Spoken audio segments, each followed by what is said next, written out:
Hello everyone, welcome back to दिनाना academy. तो last lecture के अंदर हमने क्लास 9th आईसीएससी फिजिक्स का जो चैप्टर नंबर 10 है, जिसका नाम है मैग्नेटिज्म, उसके पार्ट बी की थ्योरी हमने डिस्कस कर ली थी। आज के लेक्चर के अंदर हम उसी के रिलेटेड जो क्वेश्चन आंसर है वो डिस्कस करने वाले हैं। और हाँ, ऊपर जितने भी चैनल्स और पेजेस दिए गए हैं उनके जो लिंक्स है वो हमने डिस्क्रिप्शन बॉक्स में डाल दिए हैं। तो बिना कोई टाइम वेस्ट किए चलिए शुरू करते हैं। तो फर्स्ट क्वेश्चन कहता है कि व्हाट इज एन इलेक्ट्रोमैग्नेट। तो हमने कहा था कि बेटा एक इलेक्ट्रोमैग्नेट एक टेम्परेरी स्ट्रॉन्ग मैग्नेट होता है, जिसको कैसे बनाते हैं हम कि एक सॉफ्ट आयरन का पीस लिया जाता है। ठीक है, ये क्या है, एक सॉफ्ट आयरन का पीस लिया जाता है। एक फिर copper insulated copper wire. Insulated क्या होता है बेटा कि जो वायर है ना उसके ऊपर एक मतलब ट्रांसपेरेंट लीकर चढ़ा होता है, जिससे एक वायर दूसरे वायर के साथ जब टच भी हो तो भी एक दूसरे को मतलब शॉर्ट सर्किट नहीं होता, कोई इन्फ्लुएंस नहीं करता आपका। ठीक है, so they are insulated from each other. So उसको इसके ऊपर ऐसे वाउंड किया जाता है। ठीक है, एंड उसके बाद हम उसके थ्रू जो करंट है उसको पास करते हैं।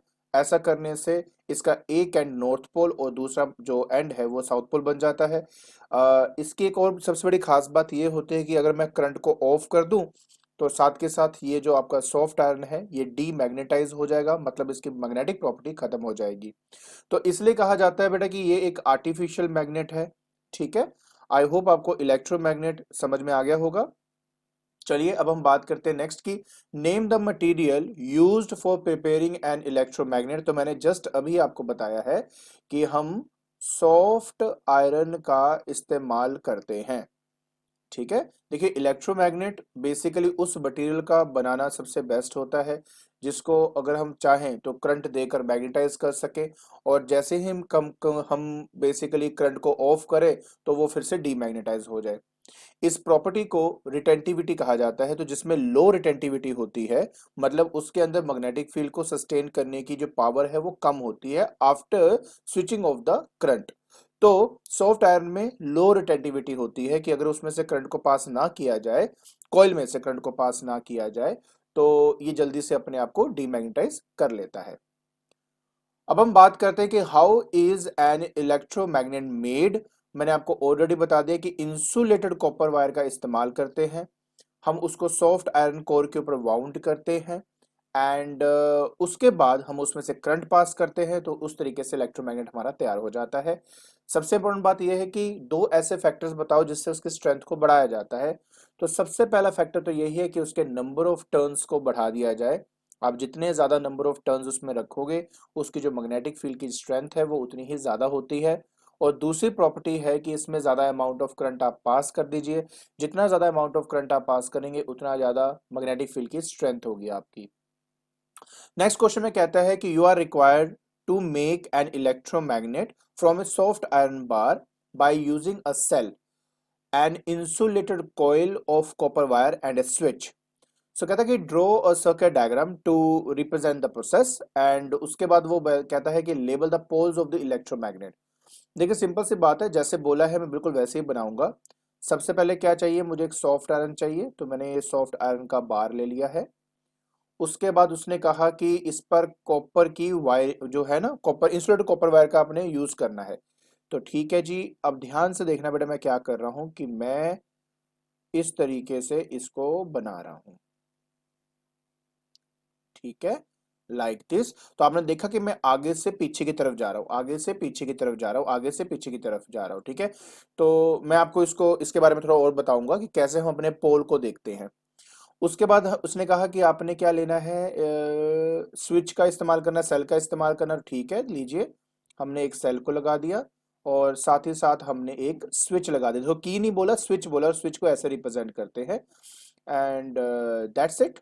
आप इसको आपस में ज्वाइन कर दो तो ये आपका कंप्लीट हो जाता है।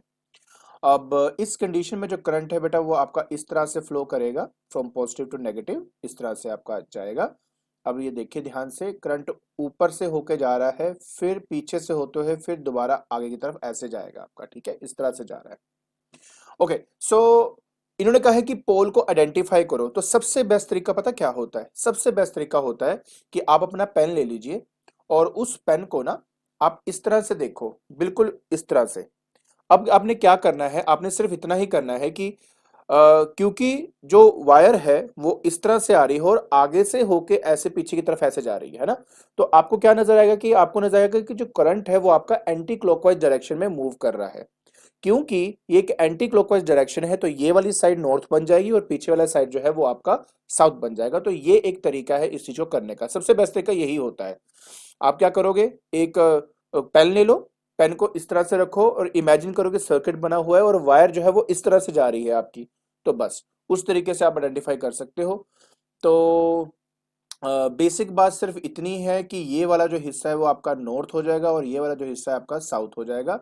ठीक है, प्लीज हमेशा याद रखें कि अगर करंट आपका एंटी क्लॉकवाइज जाता है तो वो नॉर्थ होता है और अगर करंट आपका क्लॉकवाइज जाता है तो वो हिस्सा आपका साउथ होता है। तो इस तरीके से आप इसको ऑब्जर्व कर सकते हैं। ओके, सो नेक्स्ट क्वेश्चन में कहता है आपका कि the figure shows a coil. अब आप देखो इस कॉइल को ध्यान से देखो, अगर आप देखोगे तो क्या हो रहा है कि आगे से पीछे की तरफ जा रहा है ना, इस तरह से। So if you imagine you could see that कि बेटा जो आपका वायर है वो एंटी क्लॉकवाइज डायरेक्शन में यहाँ पे जा रहा है, अगर मैं एक्स की तरफ से होके इसको देख रहा हूँ। ठीक है, सो मैं एक बार फिर से आपके लिए बना देता हूँ सिर्फ आपको समझाने के लिए कि मैं बोलना क्या चाहता हूँ। मैं बस ये बोलना चाहता हूँ कि आप उसको सिर्फ यहां से देखा करो, सिर्फ यहां से आपने इसको ऑब्जर्व करना है। तो जैसे आप ऑब्जर्व करेंगे आपको दिखेगा अपने आप की ये एंटी क्लॉकवाइज आपकी जो है वाउंडिंग की हुई है। तो उसके हिसाब से अगर मैं कहूं तो ये वाला जो आपका एक्स है, ठीक है, तो ये बन जाएगा आपका नॉर्थ पोल और पीछे वाला बन जाएगा आपका साउथ पोल। अब वो कहता है कि suggest one way of increasing the strength of that is electromagnets of formed. तो सबसे बढ़िया है बाय इंक्रीजिंग द करंट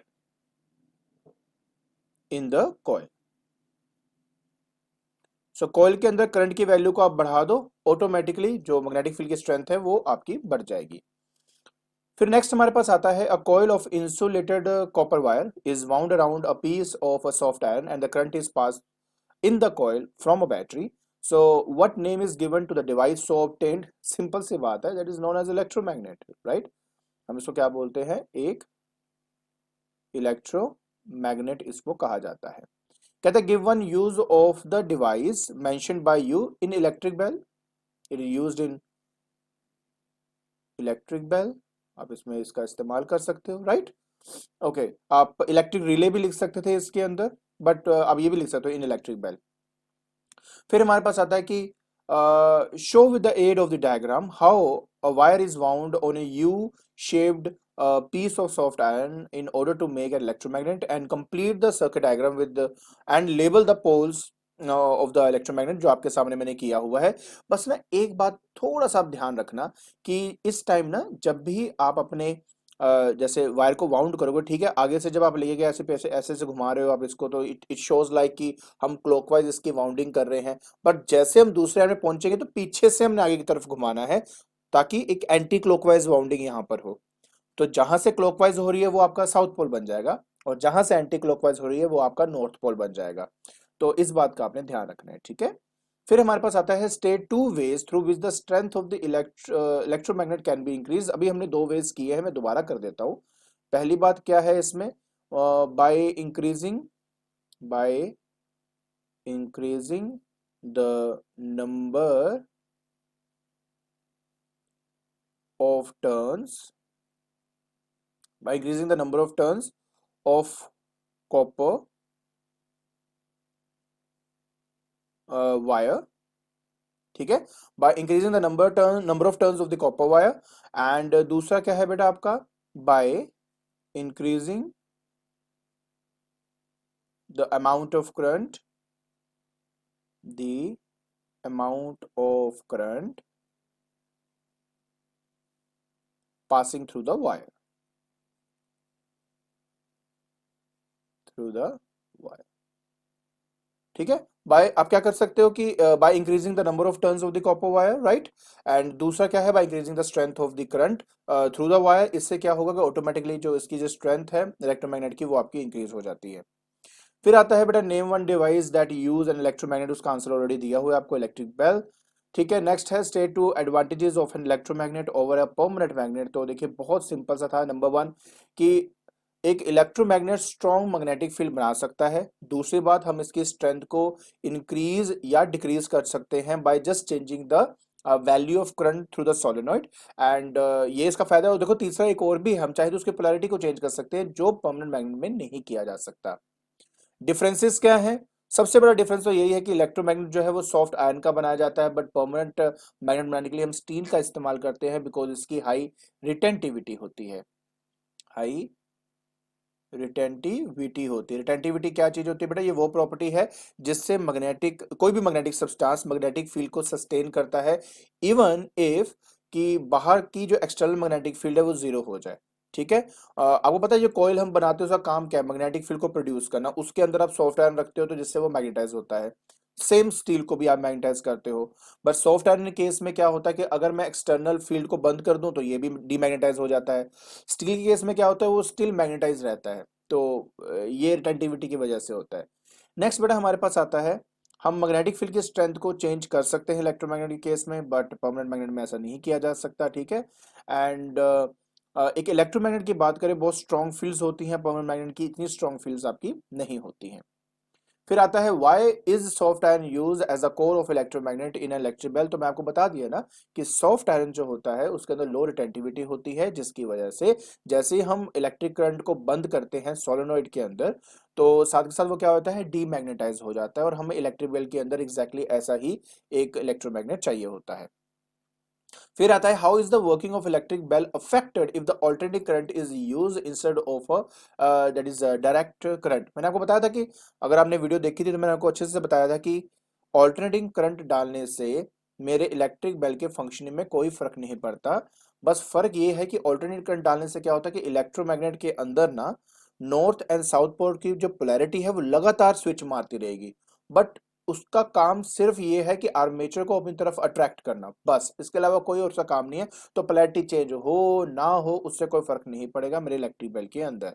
ठीक है। बाकी डिटेल में अगर इस चीज को समझना है तो मैं वीडियो में ऑलरेडी आपको अच्छे से समझा चुका हूं। फिर हमारे पास नेक्स्ट आता है कि name the material use for making the armature of an electric bell and give a reason for your answer. देखो सिंपल सी बात है, बेस्ट तरीका ये है कि अगर मैं आर्मेचर की बात करूँ तो सॉफ्ट आयरन का होना चाहिए। ठीक है। ताकि वो जल्दी से मैग्नेटाइज हो सके और बार बार हो सके, तो इस वजह से हम इसका इस्तेमाल करते हैं।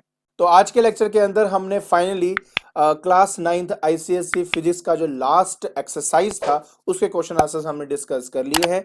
अब इसके बाद जो पर्टिकुलर टॉपिक्स मैंने डिस्कस नहीं किए थे एंड जो एक्सरसाइज मैंने कंप्लीट नहीं करी है उनके वीडियोस में अपलोड करने शुरू कर दूंगा। अगर आपको मेरी वीडियो पसंद आ रही हैं तो please like it, share it and subscribe it. आज के लिए बस इतना ही। Thank you so much.